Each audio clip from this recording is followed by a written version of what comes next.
Allô, namasté, ici une fois encore Maître Brana. Je viens par cette vidéo répondre à la question d'un de nos aspirants qui voulait en réalité comprendre exactement ce que symbolisait l'éveil dans le monde, l'éveil pour soi.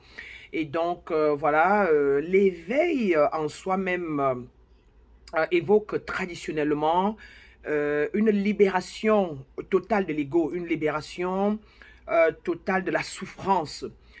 C'est un départ des masques, c'est un départ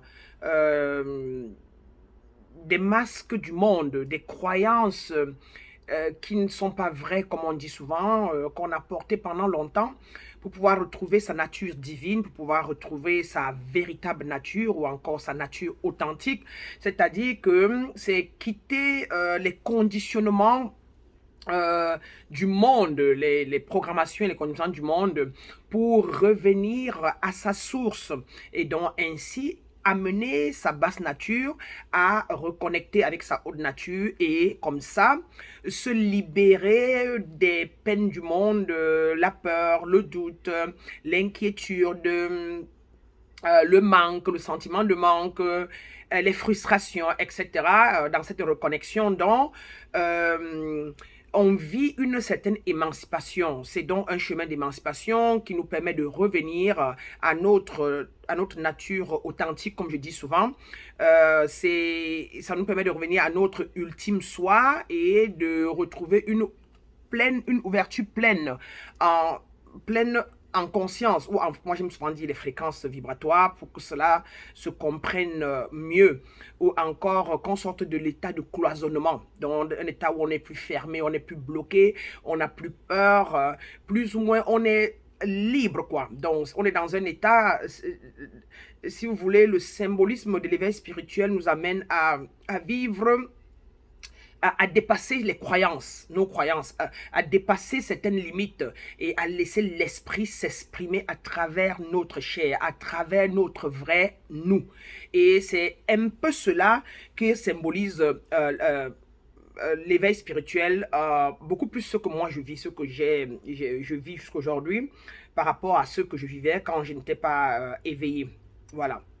Alors, cela dit, il faut que nous notons ensemble que lors de l'éveil de la conscience, il y a que notre taux vibratoire augmente considérablement, ainsi que notre état d'esprit. Nous rayonnons à une fréquence plus élevée et c'est d'ailleurs pourquoi nous attirons dorénavant des choses plus stables, beaucoup plus vraies, nous attirons des choses beaucoup plus calmes, beaucoup plus paisibles, autant les relations que les événements.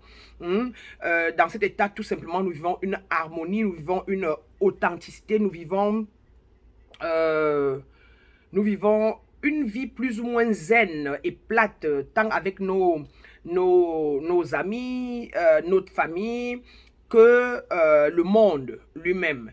Ça ne change rien, c'est-à-dire qu'autant que nous continuons d'être des êtres humains, nous avons les mêmes problèmes à résoudre, les factures à payer, etc. Mais sauf que nous les résolvons de manière beaucoup plus harmonieuse.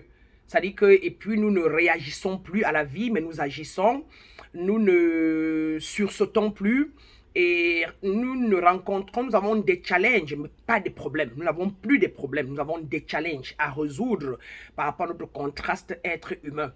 Donc, quoi d'autre encore? Qu'est-ce que ça symbolise encore ici? L'éveil spirituel symbolise euh, retrouver sa source, hein, c'est s'auto-réaliser, c'est vivre, surtout quand c'est bien fait, quand on a pu épurer l'ego, quand on a pu épurer ses pensées limitantes, ses croyances, on en arrive à un état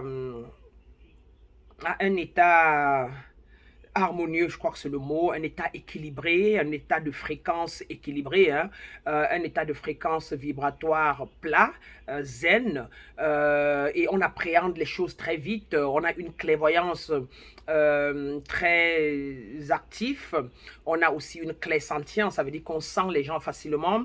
Donc les dons internes se développent, On entend de loin, d'autres entendent beaucoup, d'autres voient plus et d'autres développent tous ces sens internes-là.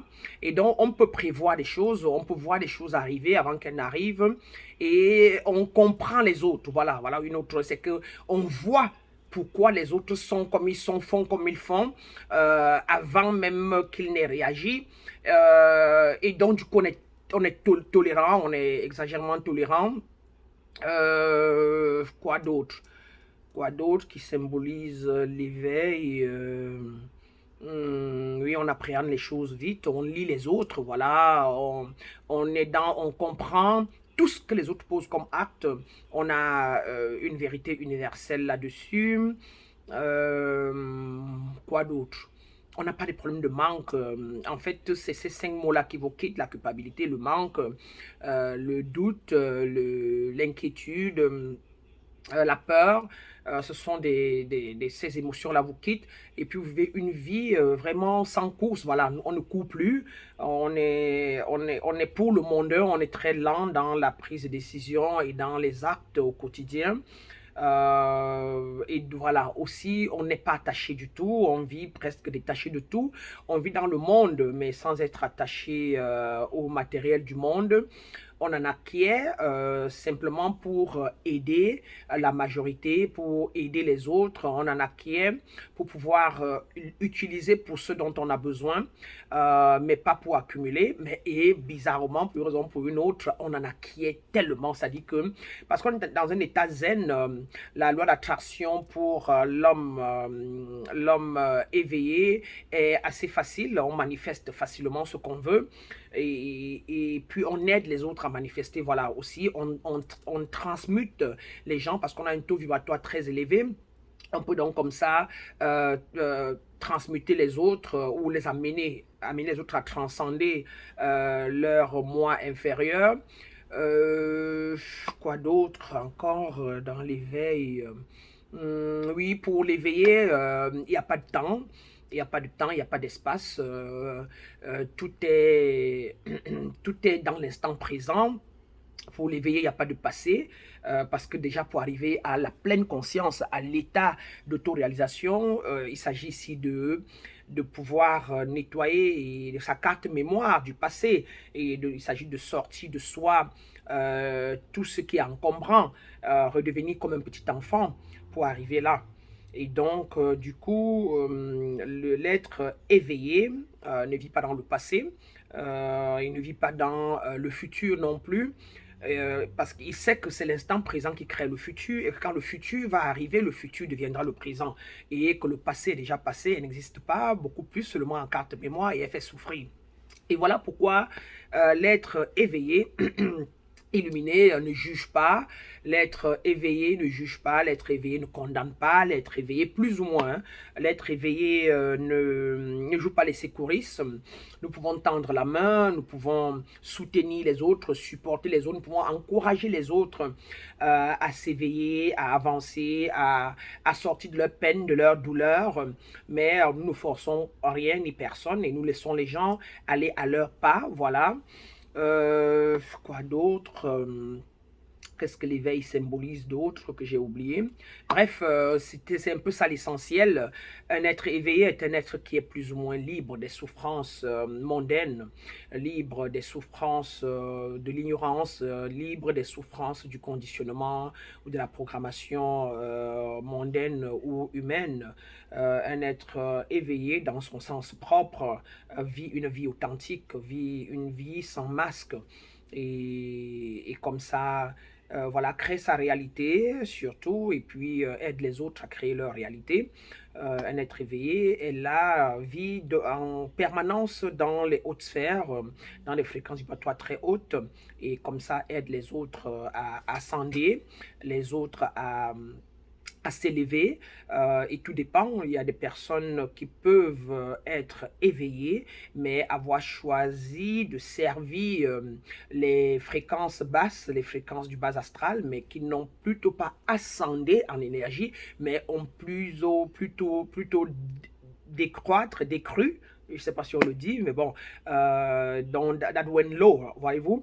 Et ces personnes-là, donc, bien évidemment, vont exprimer beaucoup de choses, mais de la manière la plus basse de par la loi de la polarité hein, de l'être humain. Donc maintenant, est-ce qu'on va dire qu'ils ont ascendé ou descendé? Je ne sais pas, j'ai aucune idée, mais je sais que de mon regard, de ce que je vois et de ce que j'ai rencontré, il y a des personnes qui expriment beaucoup plus les problèmes de diable, les problèmes d'envoûtement, les problèmes de sorcellerie, les problèmes les personnes qui lancent plus les sorts négatifs, les personnes qui voient en des gens tout ce qui est bas, tout ce qui est descendu. Donc, c'est une preuve que leur regard, ce que ta perception t'apporte ou te permet de voir, est exactement l'ensemble de tes croyances. Et donc, c'est sur ce que je dis ça. Mais pour un être qui est éveillé, donc qui a ascendé, qui est allé vers les hautes sphères cosmiques et qui a pu faire fusion avec sa haute nature, avec ce que vous appelez vulgairement Dieu, avec l'intelligence infinie,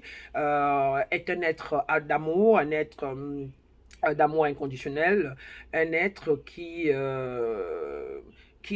pense que chacun dans le monde doit être où il est et est unique en son genre, est parfait d'ailleurs à chaque instant T, et que chacun fait son bon nombre de chemins, et les êtres éveillés laissent venir à eux ceux qui ont besoin d'elles, et puis ensemble, ils les guident pour que ceux-là aussi puissent se reconnecter à leur nature divine et pouvoir retrouver leur authenticité, pouvoir vivre une vie harmonieuse et surtout pouvoir créer un succès permanent de l'âme, c'est-à-dire que pouvoir accomplir leur mission de vie de manière harmonieuse. Donc voilà un peu, j'espère avoir tout dit ici par rapport à ce que symbolise l'éveil spirituel au fur et à mesure de vos questions.